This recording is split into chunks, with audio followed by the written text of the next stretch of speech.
오늘 소유문답 44번째 시간 하나님의 진노와 저주라고 하는 제목으로 84문을 중심으로 함께 은혜를 나누겠습니다. 성경은 요한복음 3장 36절입니다. 다시 한번 읽어보겠습니다. 아들을 믿는 자에게는 영생이 있고 아들에게 순종하지 아니하는 자는 영생을 보지 못하고 도리어 하나님의 진노가 그 위에 머물러 있느니라. 아멘. 84문, 문과 답을 우리 교재에 있는 내용으로 한번 같이 읽어보겠습니다. 84문, 범한 죄마다 마땅히 받을 보응이 무엇인가? 답, 범한 죄마다 받을 보응은 이 세상과 오는 세상에서 하나님의 진노와 저주다. 아멘. 죄에 대해서 지난 시간에 다루었었는데 그 죄에 차등이 있다라는 이야기를 했었죠. 그리고 그 차등 가운데 다른 것을 떠나서 하나님을 믿는 우리가, 교회가 짓는 죄가 어찌 보면은 세상에 짓는 죄보다도 더 귀하고 더 악하고 더 하나님 앞에 더 크게 여겨질 것이다 라고 하는 내용으로 말씀을 나누었습니다. 83문은 범한 죄마다 마땅히 받을 그 대가가 무엇인가 라고 하는 질문할 때에 이런 대답을 해줘요. 이 세상과 흔히 현세라고 이야기하죠. 오는 세상, 즉 내세라고 이야기도 하죠. 그 가운데서 하나님의 무엇과 무엇? 진노와 저주가 무엇으로 온다? 죄의 대가로, 죄의 보응으로 오게 되어진다 라고 하는 내용을 이야기하고 있는 거지. 하나님께서 우리 가운데 죄를 지으면 죄의 값을 받도록 하셨어요. 성경은 그것을 구약에서 신약에 이르기까지 끊임없이 반복해서 우리에게 말씀을 해주고 계시죠. 그것을 우리가 오늘 표현으로는 하나님의 진노라고 부를 수가 있을 것입니다. 그 죄의 값을 찾으시는데 그것을 우리는 하나님의 인간을 향한 진노라고 부를 수가 있을 것이에요. 그리고 그 하나님의 진노 아래에 놓여있는 상태를 하나님의 저주다라고 말할 수 있을 것입니다. 그래서 하나님의 진노와 저주라고 하는 것이 어떤 개념인가를 먼저 생각하기를 원해요. 하나님의 진노와 저주라고 할 때에 그것이 다른 것이 아니라 하나님의 진노와 저주라고 하면은 참 무섭지 않습니까? 참 무서워요. 아무개가 나에게 진노하고 저주한다는 거 우리는 그럴 수도 있지.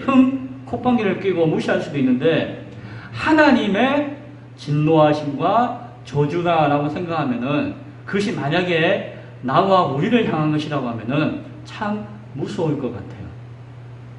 비슷한 예는 아니지만 우리가 가장 믿고 의지하고 사랑하는 존재가 있잖아요. 부모님이 될 수도 있고 연인이 될 수도 있고 가족이 될 수도 있겠지만 그 사랑하는 존재로부터 내가 거절당할 때에 그로하여금 내가 진노함을 당할 때에 그로하여금 내가 저주를 당할 때에 우리는 얼마나 참 힘들겠습니까? 내가 가장 믿고 의지하고 소망하고 따라야 하는 그 대상이 나에게 진노하고 저주한다면은 우리는 참 힘들 것 같아요. 물론 그것이 나로 말미암은 것이라 할지라도 참 그럴 것 같아요. 정말 남들이 나에게 욕하는 것보다도 더 아프고 힘들고 큰 고통으로 다가올 것 같아요. 하나님이 나에게 진노하시고 저주하신다면은 정말 힘들고 어려울 것 같아요. 하나님은 사랑이십니다. 그렇죠? 하나님은 우리를 살리시고 구원하시기 위해서 독생자 예수 그리스도를 우리에게 보내시기까지 우리를 사랑하시고 하셨어요. 그 사랑을 생각한다면은 그 하나님이 인간을 향하여서 진노하시고 인간을 향하여서 저주 아래 놓여지게 하신다라고 하는 것을 생각한다면은 참 이해가 안 되기도 해요. 이해하고 싶지도 않아요. 하나님이 우리를 사랑하시고 죽기까지 사랑하신다고 하시는데 그 인간에게 진노하시고 저주하신다고 하는 것이 참 받아들이기 어렵고 이해하기 어려운 것이 사실인 것 같아요. 그러나 우리가 생각해야 되는 것은 하나님의 사랑하심이 참이 되기 위해서 하나님이 우리를 향하신 그 사랑이 진실함으로 드러나기 위해서는 우리는 하나님의 진노와 저주에 대해서 알아야 한다는 것입니다. 그것은 마치 이와 같습니다. 빛과 어둠은 전혀 달라요. 같이 할 수가 없는 것이죠. 그런데도 어둠은 빛이 비칠 때에 나타나요. 어둠은 그 어둠 독자적으로 존재하지 않아요. 빛이 비칠 때에 어둠이 나타나는 것입니다. 빛은 어둠을 원하지 않고 어둠과 함께하기를 원하지 않고 함께할 수도 없지만 그러나 빛이 비치는 그곳에 어둠이 그 반대편에 형성되어지는 것입니다. 빛이 있음으로 말미암아 어둠이 나타나고 구분되어지고 확인될 수 있는 것입니다. 어둠을 부정하고 싶은 사람은 어둠의 존재에 대해서 인정하고 싶지 않은 사람은 아마도 자신도 모르게 그 빛도 부정해야만 할 것입니다. 빛은 어둠을 필연적으로 포함하고 있는 것을 보게 되어집니다. 빛의 본질은 어둠과 전혀 상관없고 어둠이 아니지만 빛이 있는 곳에는 반드시 어둠이 있다는 것을 우리는 알 수 있죠. 하나님의 사랑이 빛과 같이 실제하기 때문에 이 세상에는 하나님의 그 사랑에 거하지 않고 그 사랑에 반하는 모습에 어둠과 같은 것들이 실제하게 되어진다는 것입니다. 그것이 하나님의 진노와 저주의 모습이다라고 우리는 바라볼 수가 있어야 할 것입니다. 하나님의 사랑은 하나님을 인정하고 하나님과 함께 할 때에 나타나는 것이에요. 하나님이 사랑이십니다. 하나님이 우리를 사랑하십니다. 라고 하는 것은 그 하나님을 우리가 인정하고 그 하나님과 함께 할 때에 그 사랑이 우리 가운데 드러나고 나타날 수 있는 것입니다. 만약에 우리 가운데 하나님을 거절하고 하나님을 부인하고 하나님의 존재에 대해서 전혀 인식하지 못한다면은 우리에게는 하나님의 사랑이 있을 수가 있을까요? 없을까요? 있을 수가 없다는 것입니다. 그것이 하나님의 사랑의 그 본질적인 특성이에요. 하나님의 사랑을 경험하고 고백하고 인정하는 자, 그 안에 하나님의 사랑이 존재하는 것이지 그렇지 않을 때에는 하나님의 사랑은 존재하지 못한다는 것입니다. 그것은 하나님의 의도와는 상관이 없는 것이에요. 빛이 있음으로 말미암아 어둠을 의도하지 않아도 존재하듯이 하나님은 하나님의 사랑을 고백하고 경험하는 자를 통해서 그 사랑이 나타나는 것이지 하나님을 거절하는 자에게는 그 사랑을 드러내고자 하더라도 드러낼 수가 없는 것이 하나님의 의도와는 상관없는 모습이라는 것입니다. 하나님은 예를 들면 이와 같아요. 하나님은 모든 것을 다 하실 수가 있으십니다. 하나님이 못하시는 게 있을까요? 없어요. 그래서 우리는 전능하신 하나님이라고 이야기하잖아요. 그러나 하나님이 모든 것을 하실 수 있지만 하나님이 못하시는 것이 있어요. 그게 뭘까요? 거짓말, 거짓, 불의. 참 재밌죠? 하나님은 전능하시고 모든 것을 하실 수 있음에도 불구하고 하나님은 거짓을 행하시거나 거짓말을 하시거나 불의를 행하시지 못하세요. 아이고 하나님 그것도 못하세요. 그건 하나님의 그 본질적인 속성과 관계없는 전혀 다른 것이기 때문에 그러하다라고 하는 것입니다. 하나님의 본성과 어긋나는 것이기 때문에 그러하다는 것입니다. 하나님 앞에서 거짓을 행할 수 있다, 거짓을 행할 수 없다라고 판단하는 것은 하나님의 의도와는 상관없는 것이에요. 하나님은 거짓에 속해 있지도 않고 거짓과는 관계없는 분이시기 때문에. 그래서 우리가 하나님이 거짓이 있다 없다라고 하는 것, 그거는 우리의 생각과 판단이지 하나님의 뜻과 의도와는 전혀 상관없는 것인 것을 우리가 바라볼 수 있어야 돼요. 여기서 우리가 생각할 수 있는 것이 그거예요. 하나님의 진노와 저주도 그와 유사합니다. 하나님의 사랑에서 벗어나서 하나님의 법과 하나님의 그 진리 가운데서 벗어나는 그 모든 것들이 죄라고 했을 때에 그 죄를 통해서 하나님의 의도와는 상관없이 드러나는 것이 무엇이다? 하나님의 저주와 하나님의 진노라는 것입니다. 그래서 하나님이 에이 진노해야지, 하나님이 에이 저주해야지 라고 하는 하나님의 의도보다도 인간이 하나님이 주신 그 법을 어김으로 말미암아 순종하지 못함으로 말미암아 그 가운데 자연스럽게 나타날 수 있는 것이 하나님의 진노와 하나님의 저주라는 것이죠. 사실 하나님께서 인간을 창조하실 때에 그 비슷한 원리 가운데 창조하셨어요.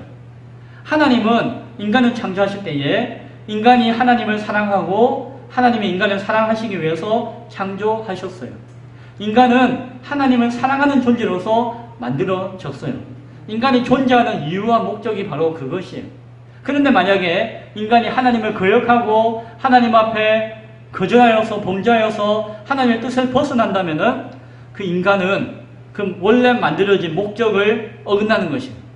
인간이 그 원래 창조되어진 의미를 상실하는 것입니다. 그러면 인간은 존재해야 될 이유, 가치가 없다는 것입니다.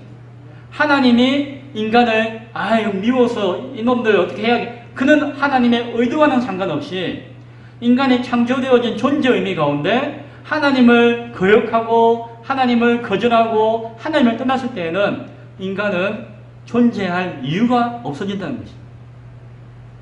그것이 어찌 보면 하나님의 진노와 하나님의 저주 아래에 놓여진 인간의 모습이다라고 우리는 이야기할 수가 있다는 것입니다. 인간이 하나님의 법을 벗어나서 죄를 범하고 하나님의 사랑 가운데서 벗어나 떨어지게 된다면은 그것만으로 인간이 존재해야 될 이유가 상실되어지는 것이고, 오늘 우리가 표현하고 있는 하나님의 진노와 저주라고 하는 그 표현의 그 결과에 이르게 놓여지게 된다라고 하는 사실을 우리는 이해해야 한다는 것이죠. 그래서 하나님의 그 진노하심과 저주하심은 하나님과 어울리지 않지만, 그러나 우리 가운데는 그것을 이야기하지 논하지 않을 수가 없다라고 하는 것입니다. 오늘 소연이 문답 83호는 그 이야기를 해주고 있습니다. 그 하나님의 진노와 저주는 죄의 보응인데, 죄의 결과인데, 그 모습은 이 세상과 오는 세상에서 주어지게 되어진다. 인간이 받게 되어진다라고 설명해주고 있습니다. 이 세상에서 금생이라고 하는 것은 지금 살아있는 삶 속에서 경험되어지는 것을 이야기하는 것이죠. 그것은 하나님의 진노와 저주가 우리가 살아가는 가운데서도 현실적인 하나의 영적인 심판과 같이 주어지고 다가올 수 있다는 것입니다. 어떻게 다가올 수 있습니까? 인간이 살 때에 죄의 영향력과 죄의 속박 가운데서 매여가지고 죄를 짓지 않고 살 수 없는 존재로 살아가는 모습, 그것이 하나님의 진노와 저주 안에 놓여있는 현세의 삶인 것을 우리는 바라보게 되어져요. 인간이 이 양심이 마비되어서 악을 행하고도 악을 행한 것에 대해서 아파하지 않고 그 죄를 지음에도 무감각해져가지고 죄의식을 가지지 못하고 그 속에서 강팍하고 완악한 심령 가운데 나아가고 있는 그 인간의 모습들을 바라볼 때에 그것이 하나님의 진노와 저주 아래 놓여져 있는 모습인 것을 우리는 이해하게 되어지는 것입니다. 악한 감정으로 미워하고 화내고 죽이고자 하고 욕심 가운데 사로잡혀 있고 탐욕 가운데 거하고 있고 거짓인 줄 알면서도 그 거짓의 지배를 받고 있는 그 삶의 모습이 그러하다는 것입니다. 고통스러워하고 불안해하고 아이고 내가 병들어서 죽을까봐 늘 근심하고 걱정하고 막 그 공포 가운데 사로잡혀 있고 두려워서 어떻게 할 바를 몰라 하고 염려하고 절망하는 그 모습이 그 진노와 저주 안에 놓여있는 인간의 모습이라는 것입니다. 이와 같은 모든 것들이 삶 속에 있음에도 불구하고 그 삶에 있는 그 모든 진노와 저주에서 벗어나지 못한 상태로 결국 죽음을 당하게 되어진다는 것.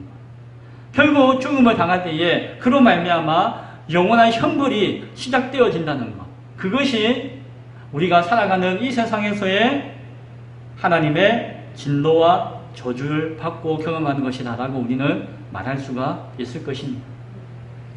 그러면 오는 세상에서 즉 죽음과 부활의 시간 그 이후에 우리가 영원한 시간과 삶 속에서 경험되어지는 오는 세상에서 경험되어지는 하나님의 진노와 저주는 무엇이라고 표현하고 말할 수 있을까요?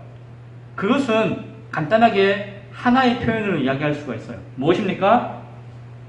지옥의 형벌이라고 표현할 수가 있을 것입니다.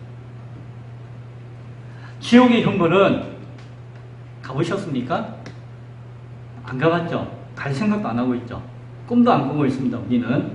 그러나 지옥의 형벌에 대해서 많은 성경을 통해서 많은 사람들이 생각하고 주장하고 교리적으로 신학적으로 이야기하기를 크게 두 가지의 형벌로 이야기를 해요.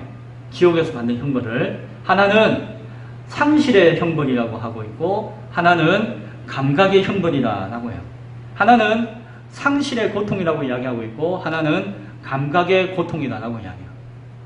어려운 것 같아도 어려운 말 안 해요. 상실은 뭡니까? 잃어버린다는 것이죠. 잃어버리는 고통이 있다는 것이 지옥에서는. 무엇을요? 무엇보다도 하나님과 단절되어지고 하나님으로부터 버림받고 하나님과 영원히 떨어질 수밖에 없던 떨어진다고 하는 그 상실의 고통과 단절의 절망의 고통이 지옥에서는 영원히 있게 되어진다라고 말합니다. 사랑하는 사람과 떨어질 때 아프잖아요. 고통스럽잖아요. 그렇죠? 그 하나님은 그 고통에 아마 몇만 배, 몇억 배 더 큰 아픔과 고통을 우리에게 타고 올 것입니다. 비록 죄인이라 하더라도 영원한 관계의 단절과 버림받아 상실되어지는 그 고통을 인간은 영원히 당하게 되는 것이 상실의 고통, 지옥에서 당하는 고통 중에 하나라고 이야기해요. 그리고 지옥에서 영원히 당하는 고통 중에 하나가 감각의 고통이다라고 이야기해요. 인간이 육체를 가지고 지옥에 들어가게 되어지죠. 육체에는 많은 것을 이야기할 수 있겠지만 감각을 가지고 있어요. 그렇죠? 감각이라고 하면은 흔히 이야기하는 시각, 청각, 후각, 미각, 또 뭐가 있나요? 촉각, 이런 감각들. 아니면 그 감각을 초월한 또 하나의 육감으로서 제 여섯 번째의 감각, 이런 등등의 그 감각이 있죠. 하나님은 그 인간에게 주어진 그 감각을 통하여서 하나님이 창조하신 이 피조의 세계 모든 것들을 누리게 하셨어요. 경험하게 하시고, 받아들이게 하시고, 체험하게 하시고, 느끼게 하셨어요. 그러면서 어떻게 합니까? 그 모든 감각을 통하여서 하나님을 찬양하도록. 맛있다. 야, 향기롭다. 야, 아름답다. 야, 훌륭하게 들린다. 야, 정말 느낌이 좋다. 이런 모든 것들로 하나님을 찬양하도록 주신 것들이 인간을 향한 감각이죠. 그러나 이 모든 것들이 무엇이 되어진다고요? 고통이 되어진다. 그 지옥의 형벌 가운데 보는 것으로 말미암아 고통당하게 될 것이고, 맛보는 것으로 말미암아 고통당하게 될 것이고, 인간의 모든 감각이 가장 아픈 고통을 경험하는 기관들로 변질되어지고 바뀌게 되어진다. 하나님을 찬양하는 기관들이 오히려 하나님의 형벌을 당하는 고통의 기관들이 되어진다는 것입니다. 그것을 감각의 고통이다라고 형벌이라고 이야기한다는 것입니다. 대표적으로 이 육체와 온몸의 지체가 당하는 고통을 성경은 이야기해요. 대표적인 표현으로서 영원히 꺼지지 않는 뜨거운 불구덩이의 고통과 같은 모습으로 묘사하고 있죠. 단순히 뜨거워 하는 그런 고통일까요? 그것을 조금 고급스러운 표현으로 감각의 고통이라고 하는 것입니다. 그 뜨거움은 뭡니까? 촉각이잖아요. 촉각. 그 모든 것들이 다 감각적으로 인간이 고통으로 경험되어지는 그것이 영원한 형벌의 장소 지옥이다라고 이야기합니다. 지옥에 대한 모습에 대해서 많이 성경에서 이야기하고 있지만 뭐 가볍게 이야기하는 것은 마태복음 13장에 이런 말씀도 있네요. 41절과 42절에 인자가 그 천사들을 보내리니 그들이 그 나라에서 모든 넘어지게 하는 것과 또 불법을 행하는 자들을 거두어내어 풀무불에 던져 넣으리니 거기서 울며 이를 갈게 되리라 라고 하죠. 풀무불 뭔지 아시죠? 대장장이가 쇠를 닮을 때에 막 할 때에 그 안에 뜨겁게 막 타오는 불, 그 뜨거운 불 가운데 던져지게 된다라고 하는 묘사를 하고 있는 것이죠. 그런데 오늘날 교회 안에서 보면은 많은 사람들이 하나님의 이 진노와 저주를 부정하거나 의심하는 사람들이 많이 있습니다.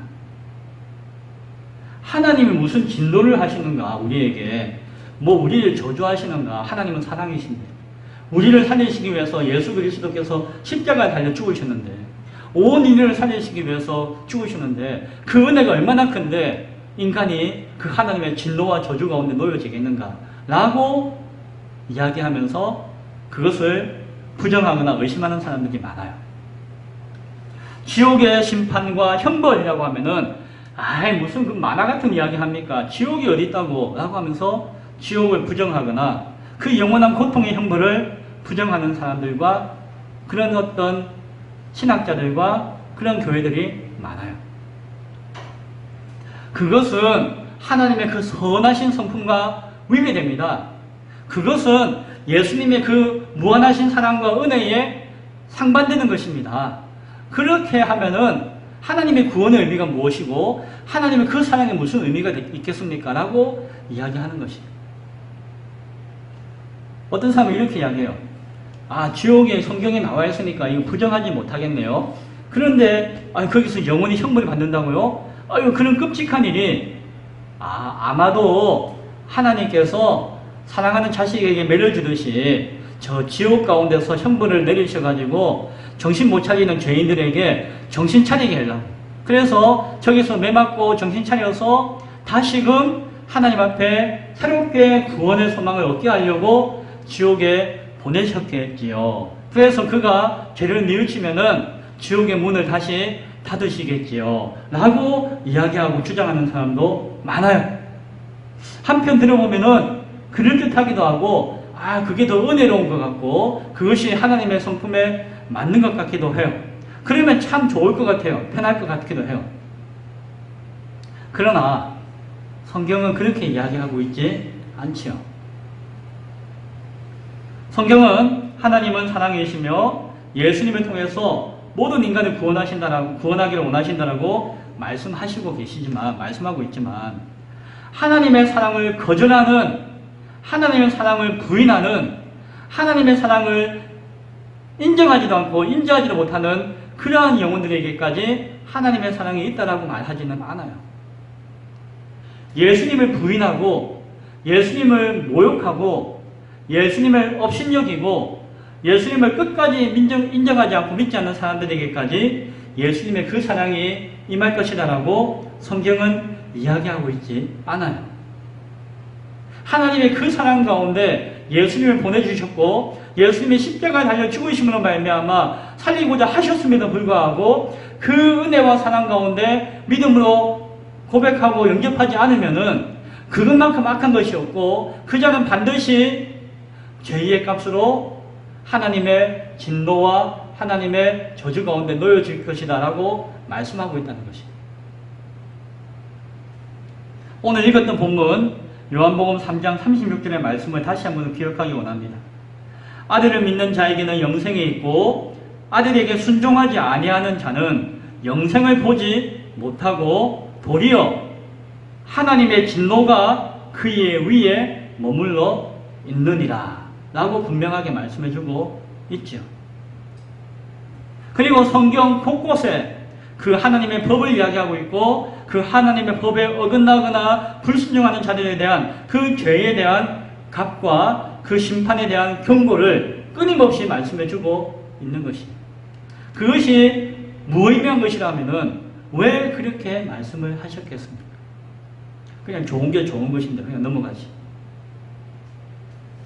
인간의 입장에서 하나님을 바라보고 이해하고 하나님의 말씀을 해석하여서 재단하려고 해서는 안 될 것입니다. 하나님의 계시로서 성경을 바라보아야 하며 그 계시의 말씀에 비추어서 인간의 모습을 바라볼 수가 있어야 할 것입니다. 하나님의 진노와 저주는 그것을 아무리 부정한다고 해서 그것이 인간에게 유익이 되는 것이 아니에요. 하나님의 진노와 저주는 그것을 말씀을 통해서 분명하게 깨닫고 그 가운데 인간의 죄악된 모습과 그 죄의 모습을 돌아보는 기회로 삼을 때에 그것이 인간에게는 유익이 되는 것입니다. 그것을 거절하고 부정하고 좋게 미워한다고 해서 인간을 살리는 것이 아니라 그 말씀 앞에서 철저하게 자신을 돌이켜 회개함으로 나아가는 것이 인간을 유익되게 하는 것이다라고 하는 것을 바라볼 수 있기를 바랍니다. 말씀을 맺고자 합니다. 오늘 읽었던 말씀 가운데 아들을 믿는 자에게는 영생이 있고 라고 분명하게 말씀하고 있습니다. 우리 주 예수 그리스도를 통해서 하나님의 그 진노와 저주에서 벗어날 수 있는 기회를 주셨습니다. 하나님이 의도하지 않는 것이라 할지라도 타락한 인간에게 주어질 수밖에 없는 그 진노와 범죄, 그 저주가 예수 그리스도로 말미암아 우리가 벗을 수 있는 기회가 주어졌다는 것입니다. 우리는 그것을 바라볼 수 있어야 할 것입니다. 그 기회를 꼭 붙들고 겸손히 하나님의 은혜를 구할 수 있는 우리 모두가 될 수 있기를 바랍니다. 영원한 하나님의 나라를 소망할 수 있기를 바랍니다. 동시에 우리 가운데 경고되어지고 있는 그 하나님의 영원한 저주와 영원한 진노의 지옥의 모습을 바라볼 수 있기를 바랍니다. 그러함으로써 오늘의 삶 속에서 그 모든 은혜를 경험하고 고백할 수 있는 든든한 믿음 가운데 서 있는 우리 모두가 될 수 있기를, 교회가 될 수 있기를 간절히 축원드립니다. 기도하겠습니다.